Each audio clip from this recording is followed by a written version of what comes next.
მოგესალმებით ყველას. დღეს 5 მარტია. მე ლექსონო სუაშვილი ვარ და მინდა რამდენიმე ტკივნეულ თემაზე გავაკეთო ვიდეო. ჩავწერო 2019 წლის 5 მარტია. მოდის გაზაფხული გვიახლოვდება და გვიახლოვდება ის სეზონი, როცა ფუტკარი იწყებს გააქტიურებას, გამრავლებას, კვერცხდება, ძლიერდება და ძალიან ბევრი ნიუანსებია გასათვალისწინებელი. მინდა ორ თემაზე გესაუბროთ, ეს არის ანტიბიოტიკების თემა და ეს არის ფაროსანას წინააღმდეგ ბრძოლა. ბრძოლასთან დაკავშირებული პრობლემები და მოკლედ დავიწყებ ანტიბიოტიკების თემით. ყველას კარგად მოგეხსენებათ, რომ ევროპაში თაფლის გატანის ერთ-ერთი მთავარი მიზეზი, რის გამოც არ იღებს ევროპა ჩვენგან თაფლს, ეს არის ანტიბიოტიკების პრობლემა. წელს გაგზავნილი 104 სინჯიდან ნახევარზე მეტში აღმოჩნდა ანტიბიოტიკების კვალი. ეს მიანიშნებს იმაზე, რომ საქართველოში ისევ აქტიურად გამოიყენებენ და გამოიყენებს საქართველოში მეფუტკრე ანტიბიოტიკს. იყო რამდენიმე შემთხვევა, რამდენიმე დამწყება მეფუტკრემ გადმომიგზავნა ფოტოები, გადმომიგზავნა კითხვა, ზოგადად ამირეკა, რომ ეს ვიყავი ამადა მაღაზიაში, ვიყავი იქ მაღაზიაში, ვიყავი სხვა ქალაქში მაღაზიაში, სადაც მითხრეს, რომ აი ეს კანდი წაიღე, ყველანაირად დამუშავებულია, აღარ ჭირდება მას ან რამე წამლის მიცემა, არ ვიცი რატო აკეთებენ ასეთ რეკლამას და რატო აკეთებენ საერთოდ ამას. მოკლედ მინდა გთხოვოთ ყველას, რომ თუ ვინმე გეტყვით, რომ კანდში არის ანტიბიოტიკი და ცდილობს, რომ მოგყიდოთ ეს ანტიბიოტიკიანი კანდი და ასევე სიროფში არის ანტიბიოტიკი და გეუბნებია, რომ დაიღეთ ეს ანტიბიოტიკი, ეს სიროფი, რომელიცშიც ყველა სამკურნალო ნივთიერებებია, გთხოვთ, შეიძენთ ასეთ კანდს და შეიძენთ ასეთ სიროფს. მე მოვერიდები მაღაზიის დასახელებას, მოვერიდები პიროვნებების დასახელებას, ვინც ასეთ ანტიბიოტიკებით გაჯერებულ კანდს და სიროფს შემოგთავაზებთ, სავარაუდოდ ეს მათი შეხედულებაა, რომ აუცილებლად სჭირდება ფუტკარს. მე არავის ლანძღვას არ ვაპირებ, არავის ზედმეტის საუბარს არ ვაპირებ, უბრალოდ მე გთხოვთ, რომ ასეთ კანდს და ასეთ სიროფს მოერიდეთ, შეიძენთ უბრალოდ და შეიძინეთ ისეთი კანდი, ან თქვენ თვითონ დაამზადეთ სახლში ისეთი კანდი, როგორც არ შეიცავს არანაირ წამალს. მოკლედ პრობლემა იმაში კი არა, მარტო თქვენთან კი არ არის, როცა ანტიბიოტიკს მოიხმართ საფუტკრეში. პრობლემა უკვე მეზობელ საფუტკრეში გადადის, სადაც როცა თქვენ ოჯახიდან ხდება ძარცვები, ფუტკარი თავს ესხმის ერთმანეთს, შეიძლება ღმერთმა დაიფაროს და გაგიმრავლოთ ფუტკრის რაოდენობა და სკები, მაგრამ შეიძლება თავს დაესხათ თქვენს ფუტკარს მეზობლის საფუტკრე, რომელიც პროფესიონალია და არაფრით არ ხმარობს ანტიბიოტიკს. გაძარცვონ თქვენი ოჯახი და თქვენი გაძარცვული ოჯახიდან მოხვდეს მის საფუტკრეში ანტიბიოტიკი. ანუ ამით მხოლოდ თქვენ თავს არ ვნებთ და თქვენ საფუტკრეს არ ვნებთ, ამით ვნებთ ყველას, თითოეულ ჩვენთაგანს, თითოეულ საქართველოში მოღვაწე მეფუტკრეს და ვიფუჭებთ სახელს, რომ ჩვენს თაფლში არის ანტიბიოტიკი. ჩვენი თხოვნა იქნება, რომ მოერიდეთ ასეთ სიროფს და ასეთ კანდს, სადაც გეტყვიან, რომ შიგნით არის ანტიბიოტიკები და ამ ანტიბიოტიკებით უმკურნალებთ თქვენს ფუტკარს. არაფერში არ ჭირდება ანტიბიოტიკი ფუტკარს. პრობლემა მთავარი ის კი არ არის, რამდენი ოჯახი გეყოლებათ და რამდენი სკას დაითვლით ეზოში, რომ გამოხვალთ ან საფუტკრეში რომ ვიხვალთ. მთავარი არის რამდენი ძლიერი ოჯახი გეყოლებათ. ამაზეა დამოკიდებული თქვენი შემოსავალი და თქვენი თაფლის თაფლის მიღება, მოკლედ შემოდგომა იქნება თუ გაზაფხულის თაფლი იქნება. მოკლედ, რაც უფრო ძლიერია ოჯახი, მით უფრო მეტი თაფლი შემოაქვს სკაში და თუ დაავადებულია ოჯახი, თუ მას თulit რომ ანტიბიოტიკის მკურნალობა ჭირდება, დამჯერეთ ასეთი ოჯახი არაფრის შემომტანი არ არის და ტყუილად იმ სკაში ანტიბიოტიკს ნუ ჩაასხურებთ, იმიტომ რომ იმ წელს და მეორე წელს თქვენი სკიდან ამოღებული თაფლი არ ვარგა, იმიტომ რომ შიგნით ანტიბიოტიკებით არის გაჯერებული და იმ წელს და მეორე წელს თქვენი სკიდან თქვენი ის სკა, რომელსაც უმკურნალებთ და შიგნით ანტიბიოტიკებს ჩაასხურებთ, არაფერი თაფლის მომტანი არ არის.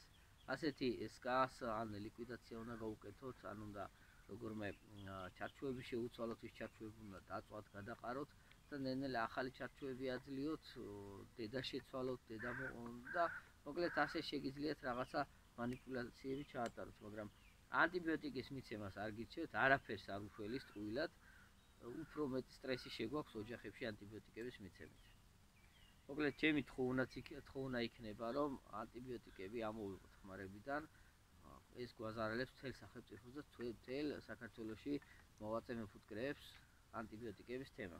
არასოდეს არ მიხმარია, არაფერში არ ჭირდება ფუტკარს, არც გაზაფხულზე, არც შემოდგომით, არასდროს არც დაავადებულ ოჯახში მიხმარია ანტიბიოტიკი და კი ხედავთ უამრავი ფუტკარი მყავს და არც ვაპირებ საერთოდ ანტიბიოტიკების ხმარებას. თუ ჩემს საფუტკრეში აღმოჩნდება რამე ამერიკული სიდამპლე რაღაცა საშინელება, ავდგები და საერთოდ დავწვავ იმ სკას და მოვაშორებ საფუტკრედან და იქნება.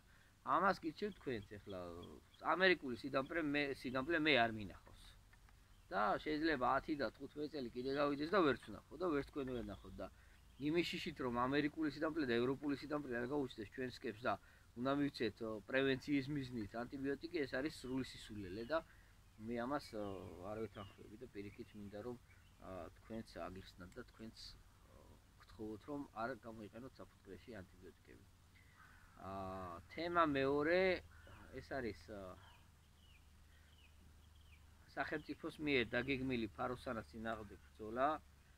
მოგეხსენებათ ფაროსანა ძალიან აზარალებს დასავლეთ საქართველოს განსაკუთრებით და სახელმწიფო ორგანოებმა დაგეგმეს ძალიან მასშტაბური ოპერაციები, ძალიან მასშტაბური წამლობები, რათა უშველონ სოფლის მეურნეობის ამ დარგს დასავლეთ საქართველოში შარშან უფრო ნორმალური შედეგები ჰქონდათ, რაღაცა ხალხმა გარკვეული მოსავალი მიიღეს, მიზერი, მაგრამ მაინც რაღაცა შედეგი ჰქონდათ და ძალიან უკმაყოფილო იყო მეტი წილი ხალხი, რომ ფაროსანას წინააღმდეგ სახელმწიფო ვერაფერი ვერ გააწვა. ამიტომ თავარი წელს იქნება სოფლის მეურნეობის სამინისტროს დაგეგმილი აქვს, უკვე შემოტანილი აქვს დანადგარები, უკვე აპირებენ ფაროსანას წინააღმდეგ მასიურ ბრძოლას და მე მინდა გირჩიოთ უბრალოდ რომ კი იქნება SMS შეტყობინებები, რომ წამლავთ გვპირდებიან სამინისტროს შეხვედრაზე რომ ვიყავით მინისტრის მოადგილემ და მინისტრმაც აღვიქვა ყველა მეფუტკრეებს რომ იქნება მხოლოდ და მხოლოდ ღამის წამლობები და იქნება SMS-ის მეშვეობით გააფრთხილებენ იმ ზონაში მყოფ მეფუტკრეებს, რომელ ზონაშიც წამლობებს ჩაატარებენ და დააპირებენ, რომ SMS მეშვეობით გააფრთხილებენ მეფუტკრეებს, რომ საღამოს იქნება წამლობა. მაგრამ არის მოსაზრება, რომ ეს წამალი მალე არ გადის და რჩება ყვავილზე, რჩება მტვერში, შედის ჭეროში და შემდეგ ეს ფუტკრის ოჯახი ნელ-ნელა ამას განიცდის, ნელ-ნელა ამას სუსტდება, იმუნიტეტი უქვეითდება, რამდენიმე წამლის მოქმედებით, ახლა ძალიან დეტალებში მე ვერ შევალ, იმიტომ რომ ჩემი კომპეტენცია და ჩემი სფერო საერთოდ არ არის, იქ წამლები რა შვება და როგორ შვება, ერთმანეთს არც თქვენ არ გაინტერესებთ, უბრალოდ დამჯერეთ რომ ძალიან ბევრი მეფუტკრე დასარალდა ამით და არ მინდა რომ თქვენც ამით დასარალდეთ, ვისაც პატარა საფუტკრეები გაქვთ, მოკიდეთ ამ თქვენს სკებს ხელი და გაიყვანეთ, გაარიდეთ უბრალოდ შეწამლის არეალს გეყოლებათ მთაში, გეყოლებათ ისეთ ადგილზე გადით, სადაც ველური ბუნებაა და სადაც არ იწამლება გარემო ფაროსანას წინააღმდეგ და ერთი წელი უნდა როგორმე გავძლოთ, რომ ამ ფაროსანას სწავლობისას არ დაგვიზიანდეს საფუტკრეები. ანუ ძლიერი მეფუტკრეები და პროფესიონალი მეფუტკრეები ხედავენ თავის თავს, გაიყვანენ, გაარიდებენ შეწამლის არეალებს და მოკლედ მინდოდა რომ თქვენთვის მითქვა ეს ამბავი, რომ მეფუტკრეებს სახელმწიფო არ ანაცვალებს მთელ სოფლის მეურნეობას და მართალიც არის, მე ახლა კარგად ვიყო, მეფუტკრე ვარ და მე კარგად ვიყო და ჩემს გვერდზე თხილის პლანტაცია გაუფუჭოს ჩემს მეზობელს ფაროსანამ, რა თქმა უნდა არ არის სასიამოვნო, კი, მეც ცოდო ვარ, მაგრამ თხილის პლანტაციას ვერ გაიყვან მთაში, ფუტკარს გაიყვან მთაში და რაღაც ესეთი შედარებები შეიძლება მოახდინოს. მოკლედ მინდა გაგაფრთხილოთ, მინდა გთხოვოთ, რომ გაიყვანეთ ფაროსანას წინააღმდეგ შეწამლის არეალებიდან ფუტკარი, მოვაშორეთ, გაიყვანეთ მთაში, ნათესავებთან, ტყეში. აი მე მაგალითად აგერ ტყეში მყავს გამოყვანილი, ქალაქიდან მოშორებული მყავს და არაფერი პრობლემა არ არის. ახლა არც ყარაული არ მიყენია აქ, არც არავინ არ დარაჯო, არავინ დაცვა არ ყავს აქ.